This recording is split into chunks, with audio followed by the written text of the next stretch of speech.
Salutation, dear listener. This podcast episode may contain themes that you find uncomfortable to discuss. So if you're easily offended, please turn off now. No complaints from here. We are entirely against censor and silence on what is absolutely vital discussion to have. Yours, the Politibabble Censorship Officer. P.S. If you disagree with anything and want to come and have a chat, do get in touch and we'd be gladdened to hear from you. In the meantime, tally-ho and enjoy the episode.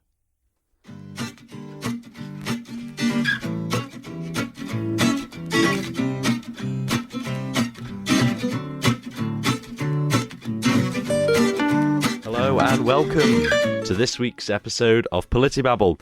We're joined by a very special guest, that is Mitzi Danielson-Kaslik. Hello, Mitzi. Hello. Welcome back to the podcast. And of course, your favourite co-hosts, Oliver Sykes and Archibald Elliott. Indeed, indeed. So, what are we going to be talking about this week? Well, we're talking about a whole host of things, mainly relating to gender issues. Obviously, Mitzi contacted me after our last episode on this subject, with Elise Dowling in, when was it? Must be about May time, I think. May time, but yeah. Mitzi and I both had exams, so we thought best to save it till afterwards. And obviously, we like to give balance on this programme with Mitzi with a different set of views as it will become evidence. And I think you may have changed your cake decision from last time. So as we do ask all our podcast guests, even the returning ones, if you were now a cake, refreshed after about a year and a bit, if you were a cake, what cake would you be? I would still be red velvet because that's my wedding cake. There we are. I think Mitzi remains consistent throughout. Interesting. So, yes, it may seem minor, this subject we just discussed, considering the major issues that play in the world now. But as we discussed last week in the issue of creeping normality, all these little things all add up. I won't use the Tesco's catchline here because I fear we may be at risk of copyright infringement. But I think every little issue surely does count here. I'm sure you'd probably agree. Yes. There we are. Well, without any further ado, I think it's best to get on to the podcast episode, unless you have anything to add, Oliver. No, I don't. No, I'm all ears, as they say. Yeah, so Mitzi, you wanted to talk to us, I think, about women's safety issues affected by the larger ongoing push for trans rights movements which have come in recent years. Yeah, so to me, the issues around women's safety are really impacted by trans rights. I think the idea that sort of trans rights don't affect anybody else's rights is absolutely false. Because sort of as sort of a young woman growing up in this era, if I were to, anything from a sporting life, I'm not interested in sports, but anything from a sporting life to, the kind of protections I'd be given should I be raped, to anything in that region is absolutely impacted by growing trans rights. Just to say, I'm absolutely for people being allowed to transition. I think that it's your right to do that. If you choose to do that, fine. However, I am concerned about how deciding that people that at one point at least were biologically male are now completely biologically female has great impacts on my rights as a biological female. Could you ravish us with any examples on that issue? Yeah, so if, for example, I was a Muslim woman and I decided that I would like to see a gynaecologist because I've got an issue, I could be sent to a place where I couldn't rely that I'd see a woman. And I think that would make me very, very unlikely to try and access help. So are we being restricted on what it doesn't matter necessarily what, for you as a person here, because we're talking mainly about issues relating here, and you said your rights are being directly affected. Are there any issues of that? I mean, to me personally, not yet, but, I know people that have been to prison, women that have been to prison, and the fact that, if one day maybe I'll go to prison for something, and the idea that I could be put in a cell with someone who at one point was biologically male is quite concerning. From the perspective that, I know this is quite a dubious thing to say, but men are naturally stronger. To have someone who's that much stronger than you in such a confined space, in my life now, if I didn't know a man very well, I wouldn't go and lock myself in the toilet with him, But likewise, I think that even if someone is a criminal, they have the right to feel safe in the fact that they won't be sort of mortifyingly attacked by a man. No, sorry, someone who at one point was male. Yes, no, I sympathise with your point of view here. It is generally quite a difficult set of circumstances, especially within prison populations. Mainly, the points raised are that the denial of prisons to recognise the gender identity of, to play devil's advocate here, obviously, to recognise the gender identity of trans people, as in ascribing to the belief that a trans woman is a woman or a trans man is a man. That's the belief they ascribe to. They would generally get the argument that it could lead to suicide. What would you say to that? I totally sympathise with that. I can completely see why. I mean, I can't comment on the validity of the experience of I'm in a female body and I'd like to be male. I can't comment on that. What I can say is, absolutely, I think that in normal society, if you've decided that for whatever reason you're a different gender to the one you're assigned at birth, I'd say in general society people ought to respect that. If people don't, that's unfortunate, but people ought to respect that. However, I think that when it comes to, I'm not even suggesting that trans women aren't women. I'm simply suggesting that... Well, we appear to have some technical difficulties in the recording here, so I'm not exactly sure what Mitzi is saying, but I'm sure it's something of great note on the differences between women and trans women. It would really impact on my safety. Interesting. Well, I cancel my own point actually, because I like debating with myself, if you haven't guessed, in my own head with many different points all flying. But it's actually if you look at the statistics, this is from, I think it's taken from early February 2022. But in the time since 2013, there have been 782 suicides of men who are not transgender, and 32 of women over the same time, compared to 6 suicides in the male estate since 2013. So it's actually maybe more a key issue within prison itself, as I'm sure we'll come on to discuss, not necessarily that of transgender issues. So I think that's the main narrative I get back is denying them access to, for example, trans women in a women's prison leads to suicide. I think it's quite easily countered because we don't naturally know the reasons which drives people to suicide. And you look at the prison population, the proportions, lots of people commit suicide in prison because of generally the incarceration aspects. So just to add to that, in 2016, 93% of the British prison population had severe mental health issues. If you come to probably a more contentious issue, not necessarily prisons, because I think prisons are always... We'll come back into prisons and abolition, but I'm sure we could stay on those for many, many hours in the podcast. We don't have many, many hours. But I think if we come to the main issue, which you were speaking to me about before the podcast, women's refuges.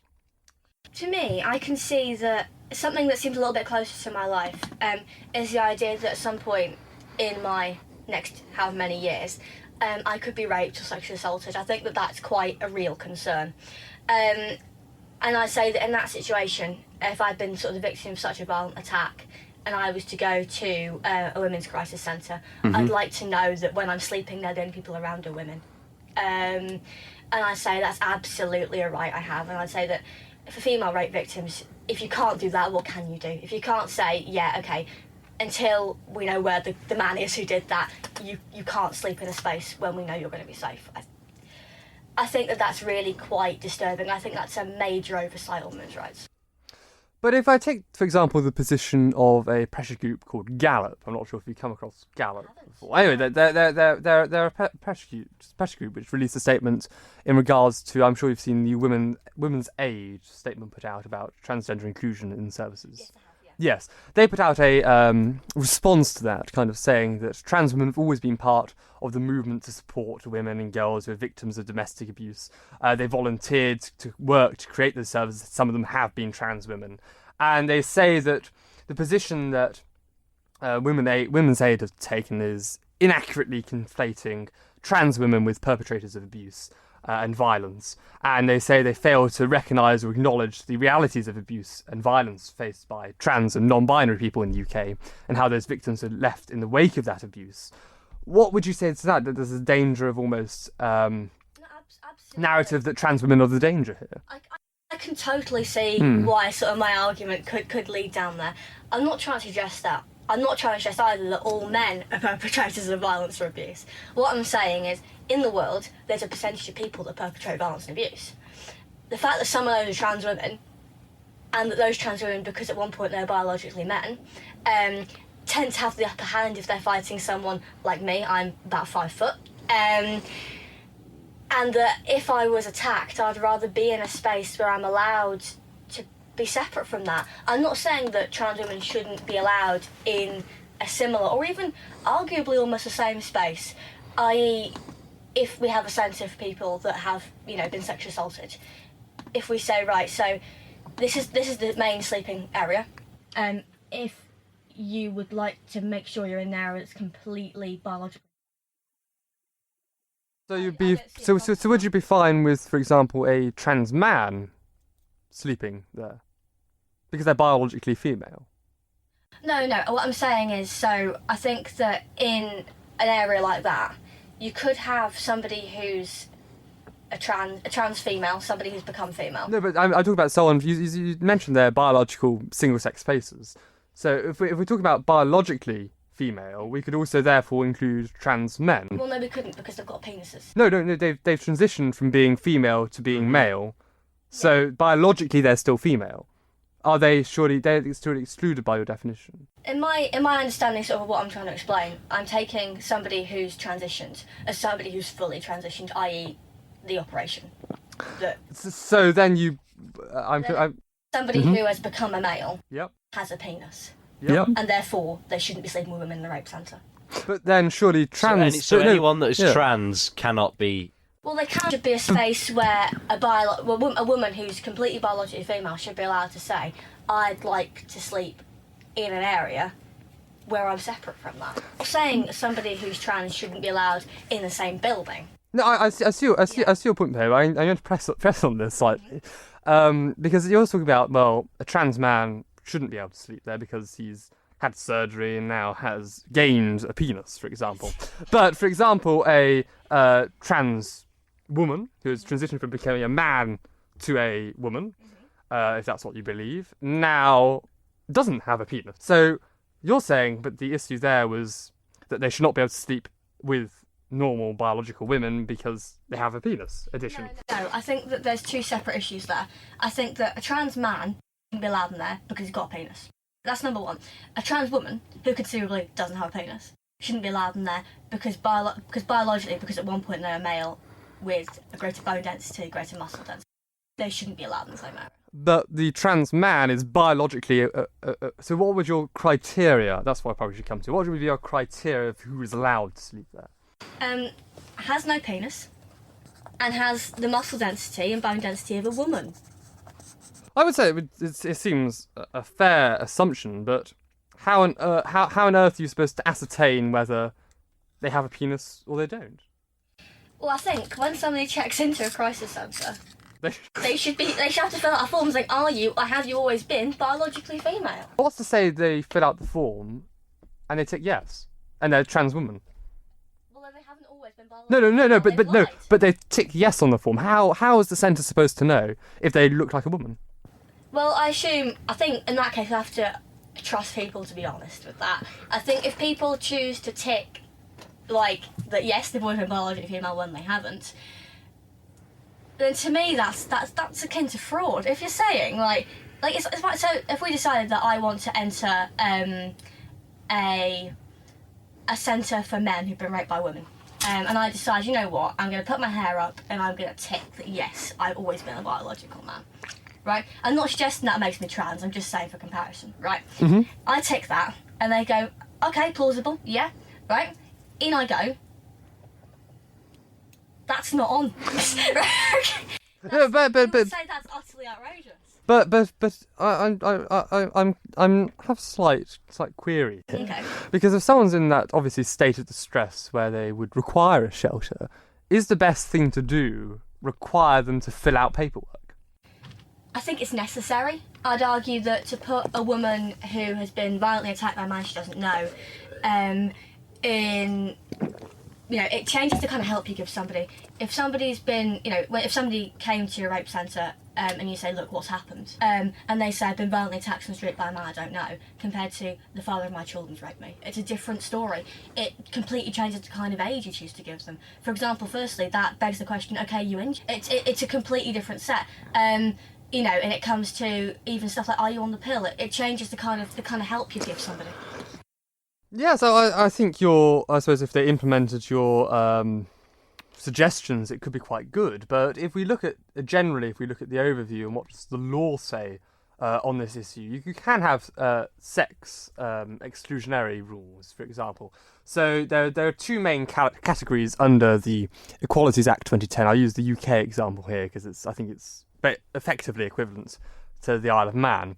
And there are two relevant exceptions. So we have Schedule 3, paragraphs 26 and 27, which allow service providers to provide separate services for men and women, or to provide services to only men or only women in certain circumstances. And it means without these exceptions, you have to have a nature of the ban. For example, you can hold women-only sessions at leisure centre. Well, sessions at leisure centre or a new father support group at a nursery, they're all fine. And you can have exception allowing single-sex services to discriminate because of gender reassignments. I think this is what you talk about here. So the third exception, Schedule 3, paragraph 28, very legal, but it is true. It's from the Parliament website, so I trust it. It's from a committee investigation. Allows providers of separate or single-sex services to provide a different service to, or to exclude someone who's the protected characteristics of gender reassignment. This includes those who have a GRC, a gender recognition certificate, which we'll come on to later, as well as someone who does not have a GRC but otherwise meets the definition under the Equalities Act. Application of this exception may be objectively justified. It's a means of achieving a legitimate aim, so I suppose this is what we're talking about in women refuges. Again, I'm not providing legal advice. I'm not a lawyer, unfortunately. A example given in explanatory notes to the Act says a group of counselling services for female victims of sexual assault, where organisers could exclude a woman with protected characteristics of gender reassignment if they judged the clients would be unlikely to attend sessions if she was there. So it is protected under the law. It's just that various pressure groups and various refuges which all have slightly different individual policies. And there is quite a infringement by groups such as we've mentioned, Gallup, before. And I'm in agreement with Mitzi here, how much you may believe my devil's advocate. I do think it is a serious issue, and you should have it limited to, as Mitzi says, very bluntly, has no penis and has the muscle density of a woman, but i.e. are biologically female. I think it's important because it can trigger almost relapses of the events, which can be quite damaging. And there was an interesting article I was reading by where was it? I think it was Women's Place UK, which basically is saying, are the people at the refuge supposed to differentiate between transgender people, i.e. male, who have genuinely experienced men's violence, have managed to unpick their male socialisation and will not use their sense of male entitlement, however much I disagree with that term, sexism or misogyny to harm, reduce and control women in the refuge. It's obviously coming from quite feminist literature. And those people, I suppose, it's very, very hard to judge between these people who actually need that help and would probably be fine, and transgender people who have genuinely experienced violence but are still dripping, as this feminist website puts, in male privilege and advantage and who hate and resent women, or transgender people who are narcissistic perpetrators have managed to convince themselves that they're a victim, transgender people who are fetishists, and I can't pronounce this weird word here. Oh no. Yes, a weird word there. And men who are pretending to be trans in order to track down a particular woman and access women in general. I think it's not fair on those refuge staff who are already doing such very valuable work to have to come across and make those decisions in turn.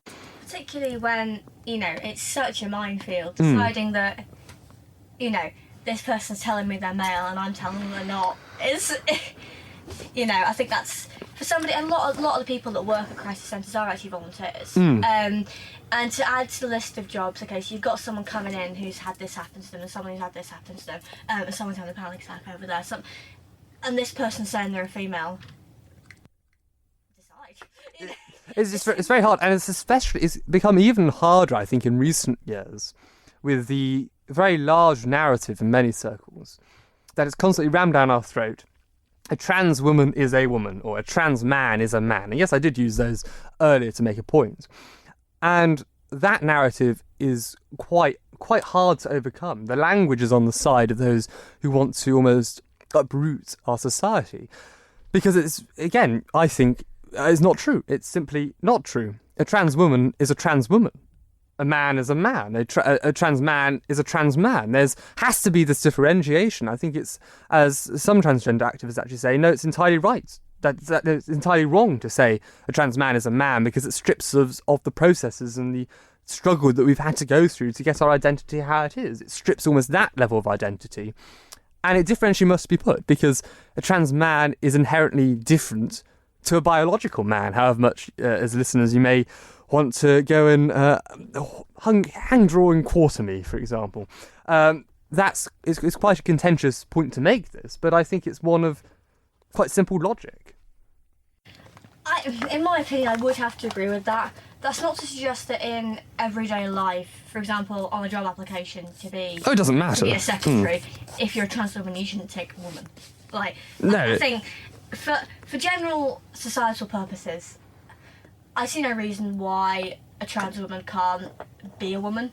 However, in these very specific and quite horrible sets of circumstances that we've been talking about, I think that there needs to be some way of differentiating. But I think it's like we talk, for example, yes, it's the specifics where they become very useful, like this case. But it's like, for example, if I could use apples, yes, extrapolated example, but you have a pink lady apple, you have a brambly apple, and you both call them, they're an apple. But they are different apples. Yeah. We must recognise the fact they're different apples. We cannot say a pink lady apple is a brambly apple. Do you believe it would be a good time to then pull in the quote or the thing that you pulled in earlier from J.K. Rowling? I think that will come on. Later. It will come on later when we. But I think it would be a good point to pull that in. But if you want to leave that on till then later, then I don't see. I don't see why you can't do that. I think we should come on to self-ID. Okay. Next on this. Do you have anything on this subject? Or is it wading out of the controversy? No, I'll stay where I am. I'll stay put, and I'll keep listening. Oliver, I think we must recognise the damage cancel culture has had on our podcast. No, I'm joking. He's entitled to remain quiet. He can invoke, as the Americans would call it, the Fifth Amendment. But we talk about self-ID. It's something which comes in, I suppose, with the GRC we mentioned earlier, the Gender Recognition Certificate. Do we think self-ID is a good thing? I mean, in my opinion, kind of as a libertarian, I would say that my opinion on whether it's a good thing or not, firstly, should have no impact on whether it's allowed. I'd say that gender recognition is absolutely fraught. Not simply from the perspective of being cancelled when you say anything, but from the perspective of reasons people choose to do it, and particularly for us who, we've never kind of decided that we'd like to be a different gender than we were. It's an incredibly difficult thing to comment on. I'd say that I could see conceivably that in some situations it could be a good thing. But this is all hypothetical.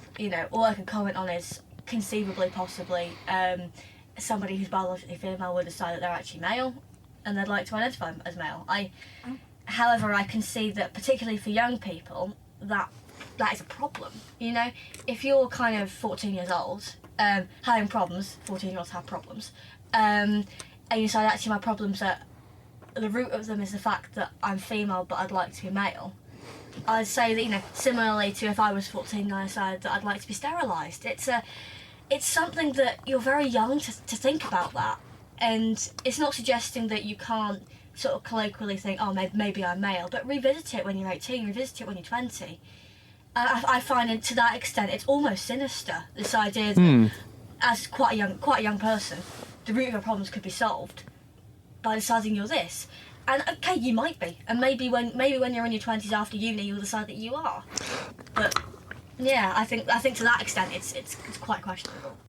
But we're talking about self-ID here, which is where the person doesn't go through the main process they have currently of, in case you don't know what self-ID is, talking to listeners, not you, Mitzi, I don't want to be not mansplaining here, as some people like to write in and accuse me of. But self-ID is basically going through to cut out the process, so you fill in a form, and we'll come into what Germany's proposals are later. You fill in a form and say, yes, I'm a woman now. So I could say I fill in a form, send it to the register office, and suddenly now my passport says I'm a woman. That's what we're talking No, about. Yeah, I know. yeah. I'm just explaining self-ID in the general terms in case people don't know what they are. Instead of the current processes where you have to, I think, apply and live in the gender for 2 years, have a doctor to verify, two experts, and then go through the process. And I think that strikes the right balance between people wanting to make that legal change because it makes them feel happy, and the balance of ensuring it's the right decision to take, and having the checks and balances and due process in place. And Scotland was wanting to bring in self-ID, and I think that was entirely quite a bad decision to make, really. I think they're looking to bring it in currently. There was a survey out in May. I think I'd agree with you on the idea that self-ID is kind of you live as the gender for 2 years, you go through all the checks and balances. I'd say that That's not self-ID, that's the current system. Yeah. I think that idea, I think that in a pluralist society, even if we wouldn't necessarily agree with it, I think that absolutely we should tolerate that. However, I really think that you're making it too easy if it's fill in a form and tick a box. It's like even to get a marriage certificate here, it's you go for a meeting, they'll take you and they'll ask you certain questions about anybody's persuading you. It's a long process. They'll consider your application. It's not tick a box, say yes please. Yeah, I have put obviously an oversimplification of but it's easier. Yeah, it's a longer process than I think self-ID will want to be. But I think it's sort of that government bureaucracy, that red tape that they try and do things sometimes to stop you doing them. They make things a matter of inconvenience, don't they?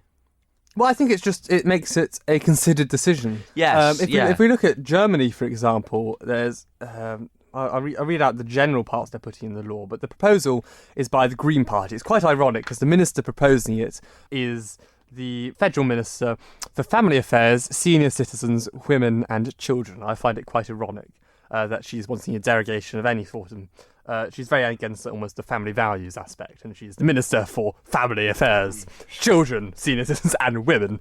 I find it quite interesting, ironic, but she is the Green Party in Germany, so it makes sense. And there's other aspects within Europe coming in, which we'll touch on later. But the proposal of the Green Party is effectively self-ID. So once a year, you're able to change your legal gender by going to the Civil Registry Office. You're able to go to the Civil Registry Office, change your gender, and the term limit is you have 1 year, and then you can change your gender again. Did you say once a year on that? Yes, once a year. Following this, you have access to all women's facilities. There's no proof of seriousness or stability of the wish to transition needed, so you don't need to prove that you've lived in the gender for 2 years to prove you have the wish to transition. No psychological or any reason, such as gender dysphoria, is needed. But all medical procedures should be paid for by compulsory health insurance, and patients should choose autonomously which operations they want. 14-year-old kids who decide to change gender, even against the parents' will, but obviously they had to have someone to verify it was their will. And then misgendering someone could cost up to €2,500, i.e. if someone calls someone a man who doesn't want to be a man, sir or he, or a woman who doesn't want to be a woman, madam or she, and there's no proportions against the possible abuse of this law. I think this is the original law proposal, which was quite a time ago, but there's a new draft here. This was a couple of years ago. This is the Green Party's proposal. And this is where we have to understand where the party's coming from and what's the ultimate aim they want to put in. And then we can address the current legislation of what they want to actually put in. Just to sort of speculate a little bit with that, in my opinion, sort of experiencing this from a female perspective, I'd say that in my speculation, what Apologies. I think we've once again hit some recording difficulties with the microphones, and we have no idea what Mitzi is saying here, but it was something, again, of much note and importance. Oh, you're not a woman, you're a person. It's not, that's not... I identify myself as a woman, I am a woman. Well, the NHS wants to do that. Which again is coming. There's lots of aspects here. This was I just quote my source here. It's coming from Fairness for Frauen, which is again a group talking about fairness for women here. This is where my sources come from, and this is to do with the Green Party's proposal for the I think, the first hearing of self-ID laws in the 2020 November. But now they're actually bringing in a self-ID law, which just has to be approved by government, and then it'll go to the legislature, hopefully by the end of the year. But this is coming from 4W Germany, just to say people can read in their own time. I'm not just making it up. And this is passing the plan. So the bill is actually to say anyone aged 14 years older and up can change their legal sex by filling out a form. So it's basically to repeal the Transsexual Act, which was brought in, I think, in 2008. But in the case of minors 14 to 18, the new law allows them to change their sex markers and documents with the consent of their legal guardians, and the parents of children under 14 would have the right to file a form on their child's behalf. If one of the legal guardians disagrees with the sex marker change, they both have to agree. The family court could, at the interest of the minor, actually replace the decision of parents based in the best interest of the child. There's no limit currently on how many times a person could change their gender or their legal sex. However, there is a waiting period of 1 year, and then you can change it again. And this was, according to the ministry, in order to stop people doing it on a willy-nilly. Not in that obviously language, because it's German, but that's how I describe it. And I find that quite shocking, because I wouldn't say once a year would dissuade anyone from doing something like willy-nilly, because it's 12 months. It's not that long. Anybody who's sort of seen me do anything else. And another instance of technical difficulties here. I do apologise. However, I think that actually is detrimental to young people's rights. I think that sort of even me now, like, any decision, a long time ago I considered having breast reduction surgery. And I was considering that when I was 14, and they told me, come back when you're 16, we can talk about it. I came back when I was 16 to talk about it, and they said, okay, so wait a year, and then we might think about it. I waited a year, came back, and I was like, actually, I don't want it.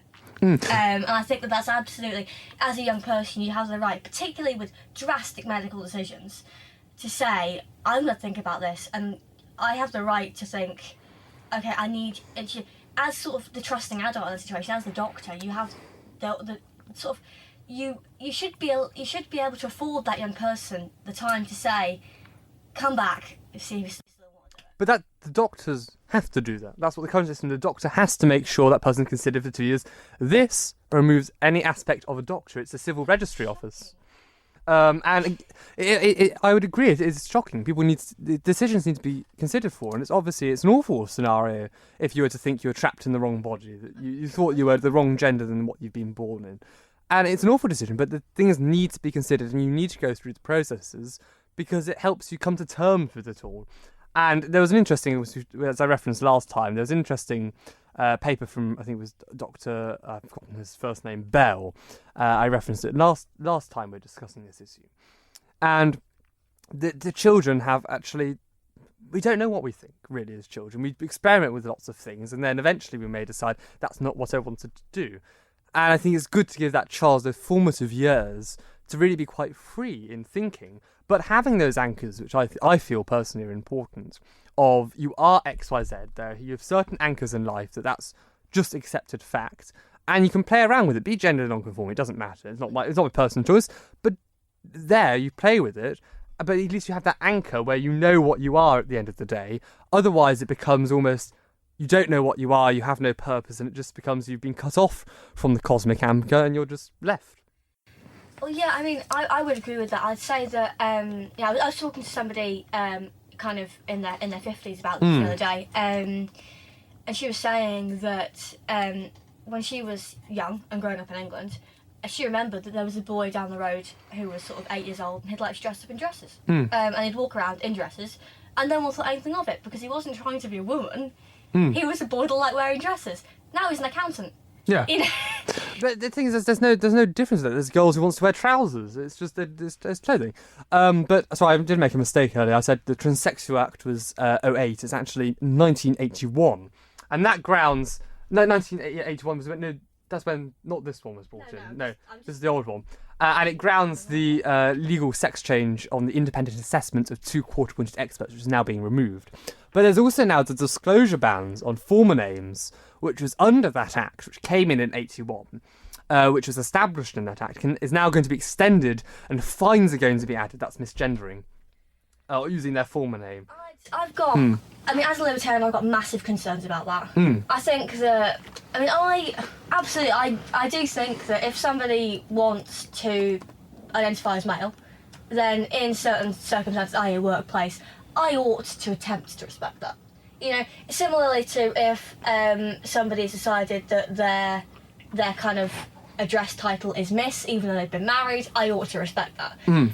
However, I think that if someone came in and said, right, I'm male, and in my opinion they're really not, I should be allowed to refer to them as she. They're allowed to tell me to F off, they're allowed to call me whatever they want. However, I'm allowed to call them. But you see, they could call you whatever they want, but they're not going to be fined. Exactly, you are. That's under the rules.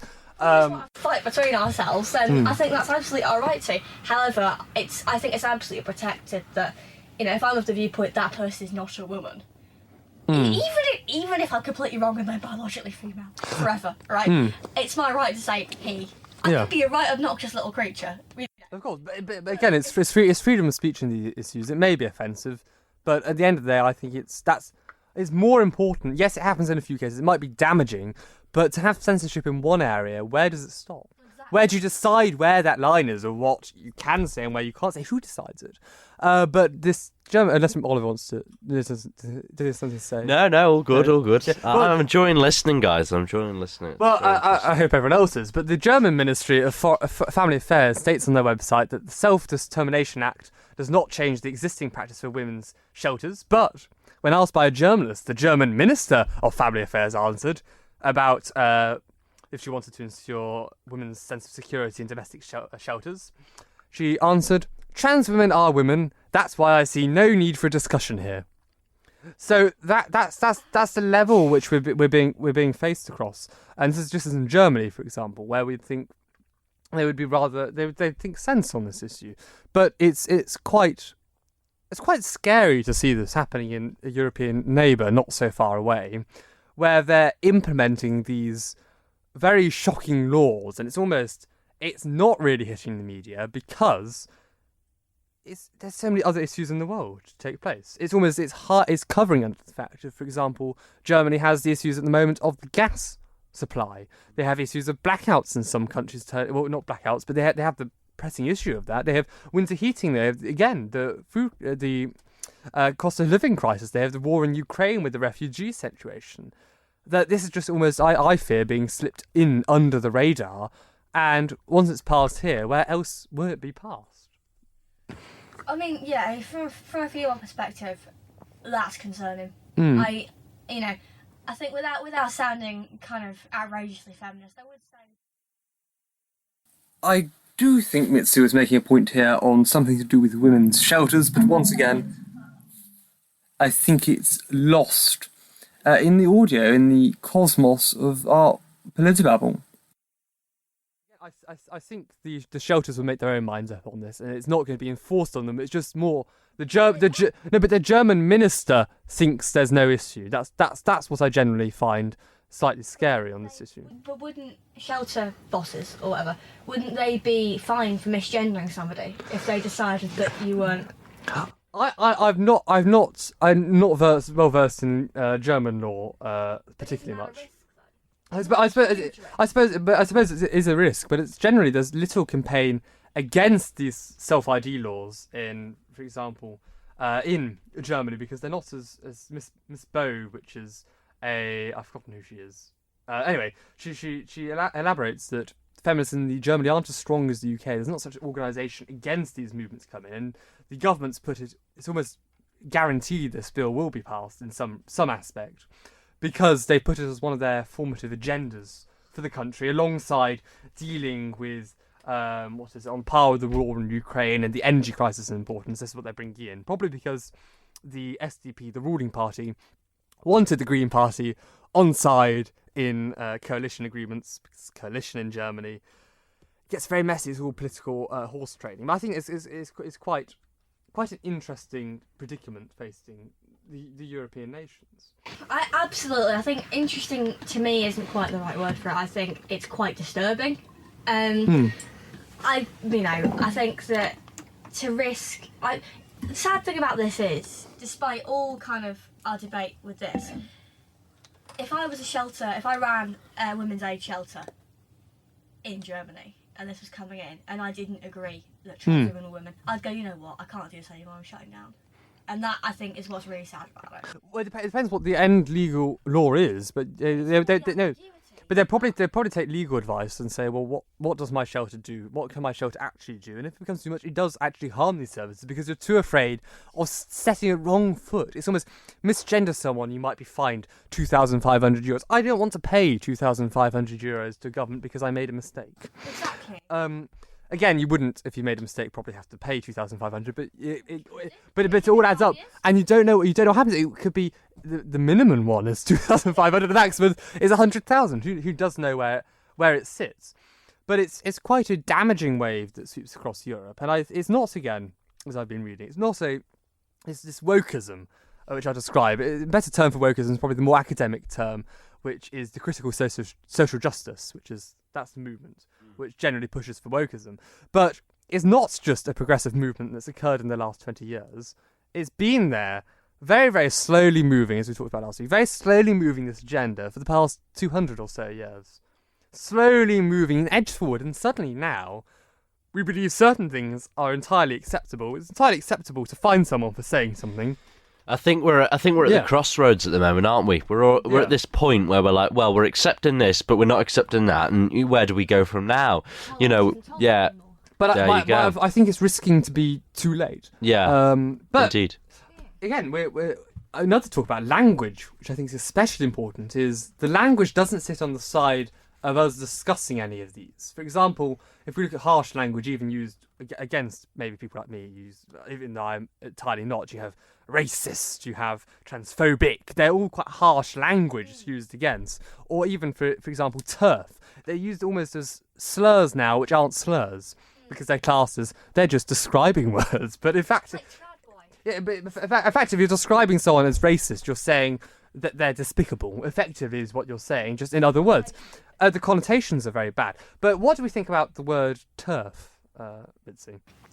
I mean, I think that it kind of describes, I'd argue that among feminists there is a massive divide. Some of which would argue that trans women are women, some of which would argue that they're decidedly not. I'd say that because by having TERF, it implies that a radical feminist is one who includes trans women. And I'd say that isn't true, not necessarily. I'd say that a radical feminist may or may not, but to add trans exclusionary to the front of it changes the original ideas of radical feminism. It changes the ideas of, okay, women should be allowed a credit card even if they're not married. It's sort of the original family principles to, oh, you don't include this person's had surgery, therefore you're something else. You're not part of that heritage of, and I'd argue, fighting for some really quite instrumental rights early on. Well, I think mainly people don't necessarily... They use the term, and lots of people use terms, they don't understand the words. We see children now saying, if their parents or the teacher says something, get down off that table, they're called suddenly, oh, you're a racist. Or, is it because I'm black? That's the sort of language we're facing in society at the moment. I think it's quite damaging. It's an interesting one, isn't it? And I suppose it's that, I don't know what it is, really. We've just... Yeah, we've gone to think that because someone says something, we can accuse people. I think that's the thing. We can accuse people of anything now these days, can't we? Yeah, and it seems to be no smoke without fire. You know, somebody's accused of something. Yeah, a man's accused of being sexist. Oh, well, must be then. I've been accused of such, which I find without any basis. That's the point. Yeah, you can just say someone is, and it's accepted without basis, and then you have to prove you're not. Yeah, that's oh yeah, 100% on you. And I can't bear that anyway. Well, it's like we say on this podcast. You know, we've got to be sometimes careful about where we tread and what we say. Stop mansplaining. Mansplaining here. Sorry. Is it because I'm a woman that you're explaining this? No. He didn't get a joke. Did he not? No, he's done this before to me, and I sometimes think, what are you trying to say? Anyway, no, sometimes on the podcast, we've had to be careful what we say because, you know, I'm not anymore. I've gone beyond. No, that. yeah. But you know what I mean? So fed People up. search up like Politibabble podcast and then like click on, you know, potential, I don't know, employees in the future, and they say, oh, you said this previously, but and people's thoughts and opinions can change, can't they? We're coming up. We're just about to turn on to that very issue. Well, I tied it in very well. But I just come back to turf. I'll play a little Link music in a second. But turf uses language. I think it's quite a damaging aspect, mainly because it's used as I would argue it's used generally as a almost like racist term at the moment. Here's an example of tweets about turfs. Be warned, you may want to skip the next minute because some of them are quite not very unfriendly. Yes, so we use the family-friendly term of unfriendly. For example, here one: trans women capitals are not capitals women. Everyone denying that. Capitals proven, uncapitals fact, is happily invited to die in a fire, #turf. What if someone traced the IP of that Emily person and went and killed her? Because I'd do the same. I'd do it, but I'm a bit far. That's the only thing turfs deserve, being doxed and killed. These are the sorts of tweets that are being tweeted about trans exclusionary radical feminists, and I think that's what we're coming into the world. And again, Twitter would probably end up banning these eventually, but they're more likely to ban just saying the very fact that trans women are women. They're more likely to ban your account over, which is utterly ridiculous. And that again, it's quite terrifying to have these threats made against. I've had similar threats just for saying I'm conservative. I'm conservative, and then you think, oh, just die, and you get threats which are just so awful, and I laugh at them because I think because after all, Archie, you never get offended. No, I personally laugh at them, but not everyone's like me, and it's not very. It's just awful. I agree with you, but I think that if we're saying that, freedom of speech, they should be allowed. Oh no, I'm not saying they shouldn't be allowed to say it, but these are the languages. No, what's the point? He doesn't get offended. But you can't say the opposite. That's the problem. That's the problem. If you have a great big fight, die in a fire, then from my perspective, that's excellent. But I do draw the line, obviously, with these tweets. I do draw the line. I had one caveat on freedom of speech. When it incites violence, I then think, I believe that could be, again, if there's actually a willingness to follow through, if you can prove it would be followed through, I think that needs to be taken a look at. Yeah, I'd agree. I think that comes under the same thing as an actual threat on. So, and if you say, go kill yourself. Tweets like this, I think I'd take a serious issue with. Again, I wouldn't be offended because I don't believe in the term to take offence, really, from much stuff. I think it's just a pejorative term, and it's lost its meaning in the modern world, really. Yeah, I mean, I think that, obviously tweets like that are really horrible, but I think that they only become like an actual criminal matter if there is an actual tangible threat. If it's just somebody getting a bit keyboard warrior-ish, then we have to be strong enough to say, okay, you're just not a very nice person.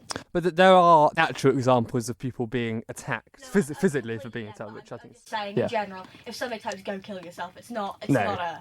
But if we move on to the issue which Oliver was touching on, which is almost the protections under the Equality Act for employers, I think that's something which entirely must now be protected, to protect people from having their views, and it thankfully is protected. Under the Equalities Act. It's protected as a philosophical belief, so you can hold the gender-critical beliefs, and it's entirely protected, which I think is very useful. However much Stonewall and organisations of the like to portray the Equalities Act as entirely different, it does thankfully protect these. It was ruled in the Meyer Forstater case, not so long ago, actually. No, I mean, the tribunal only overturned the decision that she could be sacked for it in July. But the decision protected under belief came, I think, a couple of years ago. To me, that's Mayor Forstater. That's it's a solid grounding of point to that. You can't fire me because I don't agree with it. But the worrying thing is these tribunals take time. They take so much time, and if you don't have the funds to support yourself through that time, or even get the legal support to pursue these cases, it's still a really easy way to shut them up. This is one of the few cases we know about. There'll be many where we don't know about it. People are hounded out and they don't make a fuss because they don't have they don't have a way to make the fuss. And that's what's quite damaging, because although we say, yes, it sets a legal precedent, you can't fire me because of this, it doesn't stop it happening. It doesn't stop it happening. And I think that's, again, something which needs to put in more protections for employees and employers in that regard, because I think it's very damaging. Because it's not like she was expressing it inside the workplace. She was expressing it as a tweet outside of her job, not in the remit of her job, and it should be protected. Which it is protected.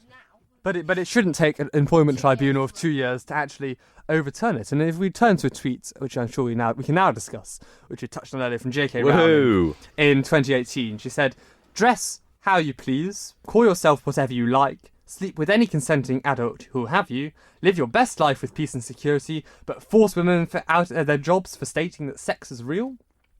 Question mark. Well, that's the thing. Yeah, it comes from the perspective that a certain viewpoint is right. Anybody who doesn't completely agree with that viewpoint is wrong and must be punished for being so wrong. And that, to me, even if they are, like, let's say that we are completely wrong here, and trans women are women, we've got it wrong, right? We should be allowed to say this. We shouldn't, go into school and find that we're not allowed to be in certain areas because we're scaring trans people. Did you have that? No, I didn't. Just hypothetically, yeah. But that shouldn't be something that would frighten us from saying this. It's an interesting statement that J.K. Rowling's put there. I think it's kind of that thing. Just do what you want to do at the end of the day, because it's not really affecting anyone else, is it? With J.K. Rowling, we discussed last time, I don't believe she's transphobic. She's been named by the woke trope, basically, that she's transphobic, but the evidence is actually very, very weak. They're posting almost Daily Mail headlines without the substance. I mean, I don't know that I'd argue that the term transphobic has never really been defined. In your opinion, it might be transphobic. Okay. Well, I think if we can't define it, it's instantaneously. If you can't say it is, then I'd say it's not. I take the base term. Pretty, isn't it? It's like I think you don't. Oh well, is it pretty or isn't it? Oh well, okay then. But again, it depends. It depends if you have no definition on pretty. I think in the overall term, you can neither comment. You can't say that it is pretty. Therefore, you can't attach the term, so it's not the term. It's not saying it's the opposite. I'm sure I take quite a hardline view of that. I'd say that if you're using sort of the word transphobic to describe, as long as you use it for all things that say that, as long as you have kind of an objective moral standard of what's transphobic, you can say, right, okay, that's transphobic. You can tell me that duck is transphobic, as long as all ducks are transphobic. That's the one last topic before we give our final thoughts on the issue. Is that, or before we go to my thought experiment, which is actually really interesting this week, is the NHS. All right. What Mitzi? Yes. NHS mentioned. Mitzi explodes. The NHS, more the changing of mothers to utilise the pregnant person or the person with pregnancy or birthing parent in maternity wards, I think is utterly ridiculous. Say that outright. They're literally using. They're literally basically ascribing to what a pressure group tells them to do. I.e., the pressure group I refer to is Stonewall. And if you do want to listen more on Stonewall, there's an excellent podcast on it. I won't go and try to explain it all myself. Nolan, they do an excellent job. Nolan investigates Stonewall. It's on BBC Sound, so free to listen to.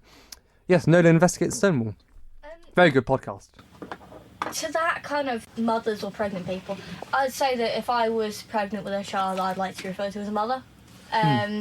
However, if you're non-binary and you are pregnant with a child and you say to a midwife, I'm really sorry, I wouldn't like to be called the mother, I'd like to be called the birthing parent, then I think they ought to respect that in the same way as, if I came in and said, I don't want you to call my husband when I'm giving birth.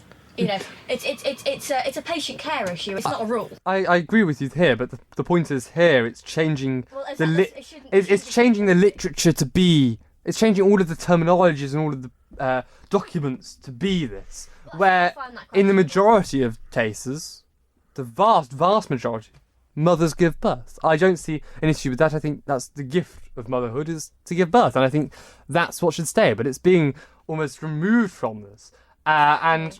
There was a BMJ paper saying that it's basically pushing at the deeper concerns of this NHS move. To say is the deeper concern is whether gender-inclusive linguistic changes could have the unintended consequences of making biological sex conceptually less visible and much more difficult to clearly explain in healthcare and medical education. Because we have the two distinct gametes. The biological roles are identifiable in human sexual reproduction. The word female, it's all of this. It's basically the rationale is not really there. I think it's the danger of facing the particular lived experiences of women. I think there's not much in the usual activists you'll push that it should be moved to be birthing parent, but I think quite a lot of us think common sense it just shouldn't be there. I'd say, as a standard, the word is mother. The one exception where someone says, actually, no, I'm not a female. I don't identify as a female. I want to be a birthing parent. I'd say, okay, but the standard is that it's mother, and you are the exception. And I think that's rather than saying in 10 years' time I go to hospital and I'm going to give birth, and they say, okay, so you're the pregnant person, and I say, I know I'm the mother. I don't think I'm the exception. I think it's the other way around. No, that's what I agree. We're catering here to minority rather than majority. I think that's the dangerous case. We're in a democracy. We should be inherently catering to the majority, not to the minority. It seems pointless to cater to the minority because why do we do it? Why do we move? We're currently being forced to move all our language to suit the gentle ears of minority, where honestly, it's not just claiming who you are. It's language being used. They'll probably change it if you just say, oh, I'd like you to refer to me as this. And most of us are normal humans. We say, absolutely, I'll do that for you.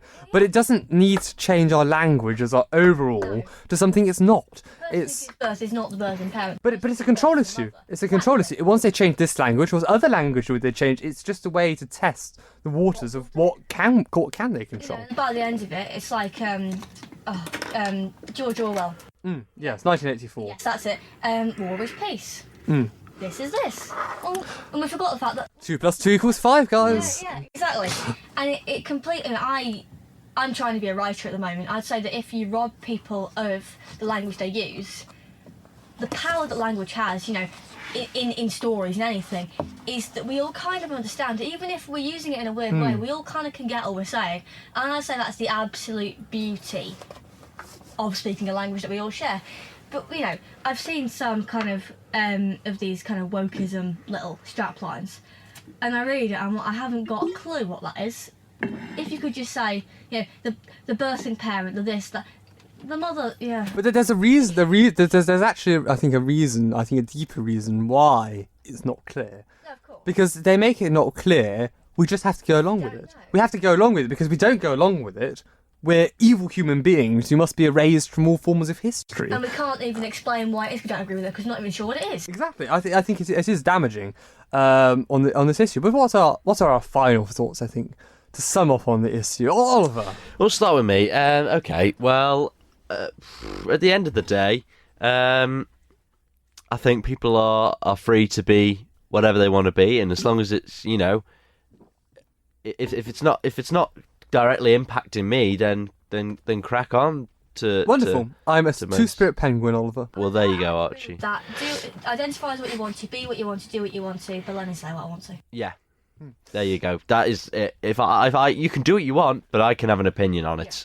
and that's You don't have to care about my opinion. No, but they do. Oh, they do. I know. Well, I would go a bit more... here we go. A bit more traditional. I don't think we should remove all restrictions to do whatever you want, because I think that's damaging in society, to remove all sorts of societal rules. I think there's a reason why traditional rules existed. I think there was a rationale behind them, which we've almost lost in society. And I think we've become as a society quite lost, I think. We don't know where we are in society, especially with all of this language being used. We're very confused about what we are. We're confused of what we can do, what we can't do. And I think what we seek really as humans is clarity. We seek to know things for how they are.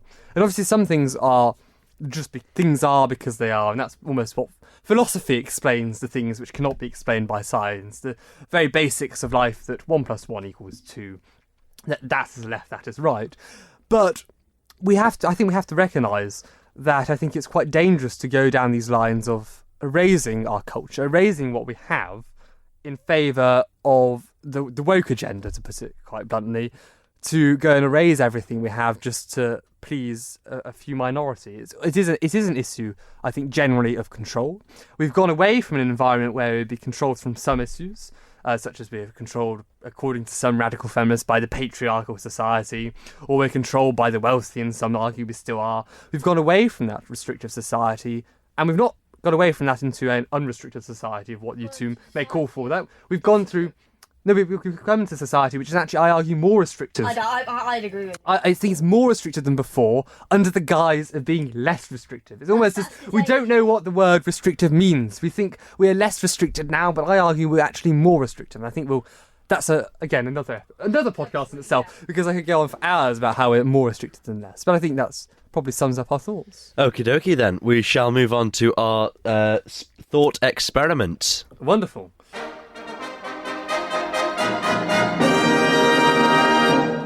So this comes from, again, my wonderful book of thought experiments, 100 thought experiments from The Pig That Wants to Be Eaten by Julius Baganini. This is number 50, called The Good Bribe. Not The Good Bride, The Good Bribe. And it's based around ethics on bribery. So I read out the experiment. And you may see links with our current world events. I'll say that much. The Prime Minister liked to think of himself as a pretty straight kind of guy. He genuinely despised corruption and sleaze in government, and wanted to run a cleaner, more honest administration. Something had happened, however, that presented him with a real dilemma. At a Downing Street reception, a businessman known for his lack of scruples, but who did not have a criminal or civil conviction against him, took the PM aside. Whispering conspiratorially into his ear, he said, "Many people don't like me and don't like the way I run my affairs. I don't give a damn about that. What does annoy me is that my reputation means I'll never be honoured by my country." "Well," he continued, "I'm sure you and I can do something about that. I'm prepared to give £10 million to help provide clean water for hundreds of thousands of people in Africa, if you can guarantee me that I'll be knighted in the New Year's honours list. If not, I'll just spend it on myself." He slapped the PM on the back and said, "Think it over," and slipped back into the crowd. The Prime Minister knew this was a kind of bribe, but could it really be wrong to sell one of his country's highest honours when the reward would be so obviously for the good? Basically, the question we're asking is bribery, even for good purposes, ever right? Oliver, our master of morals. I don't know. I'll let Mitzi say no. I'll say no. I'll just say no.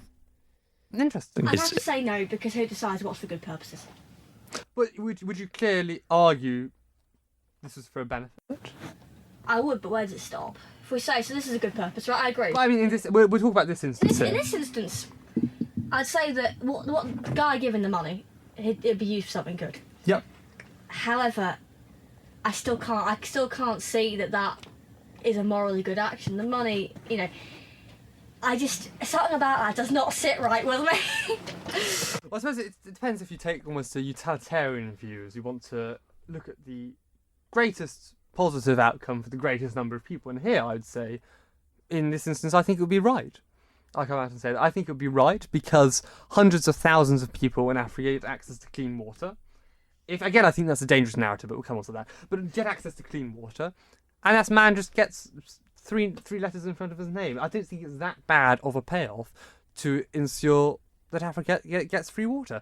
I think it's almost, again, we may be bulk, and we may think actually it's best to have really black and white morals, but nothing I think is black and white in life. And I think here, yes, everything is arguably morally questionable. I think the moral aspects here are actually quite good. Would you disagree? I don't like utilitarianism, so... Why not? Because it leads to tyranny of the majority. Is that a bad thing? It is, because that means that 49% of the population can be tortured as long as 51% are happy. And I couldn't live in a society where that's going on. Interesting. I'd agree there. But then, couldn't you just say, well, if you don't like what's happening, leave?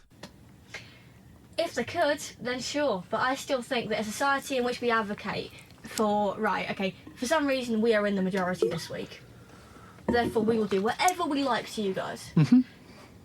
I think that completely ignores any kind of individual right. But what on earth would you put there? Because if, for example, you may decide, yes, these are the individual rights which someone needs, that person might, again, 51% agrees that they're the rights, 49% agree and think they shouldn't have those rights. Where do we sit? How do we decide? You can't have some sort of cosmic overlord saying, here are the right things. Well, you do, God. But now we don't in a almost more atheist society. We don't follow those.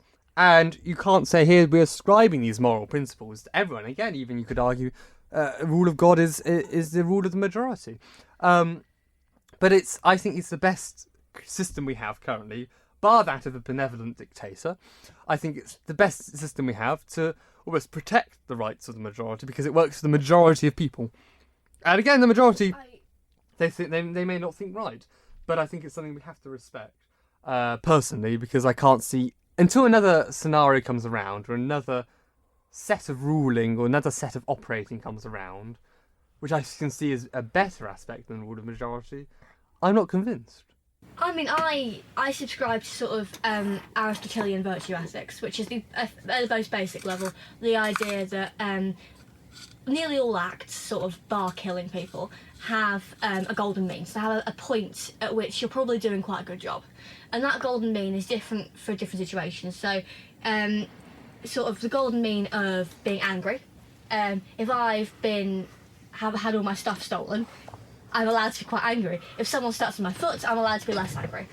I'd argue that if we all sort of subscribe to, right, we generally will try and use our practical wisdom, which he calls phronesis, to come to the right outcome. If we will just try in each situation to judge what we personally should do and come to a good place where we're not really hurting anybody, we're not really damaging anything, then I'd say that on the whole, we'd be doing quite well.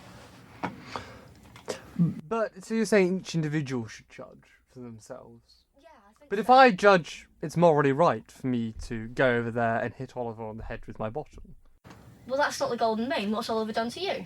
But I believe it's morally right. Oliver has sat there, and that has angered me. Okay. I would argue that sort of, I mean, it's quite a long kind of, it's about 9 books worth. But I think the issue you take with that is it really does. Again, I could sympathise with it. I think it's good to have the individual decide, but it comes down to what moral codes do we all decide? What I decide is morally we should do, or I think is the right decision. I think Oliver looking at me, I could find offensive, and I think that justifies me doing this. It seems very extreme, but it's only because we have the Western view where the majority, the tyranny of the majority, has implemented us with the moral values that we should hold, that we could then pursue with what we believe is morally right or wrong. I suppose so, but I mean, to be honest, the way I see it, I think that ultimately, if we start to suggest that, because let's say that tomorrow we wake up and it's the woke people who are this 51%. Yep. Right, we wake up, right, and we are all going to be put in jail because we have very, very naughty opinions. Yep. Right? That can't possibly be moral. Likewise, I can't go tonight and go, you know what, I'm going to put all of the transgender... We don't think it's moral, but they do. They think we're being so offensive that we must be locked up.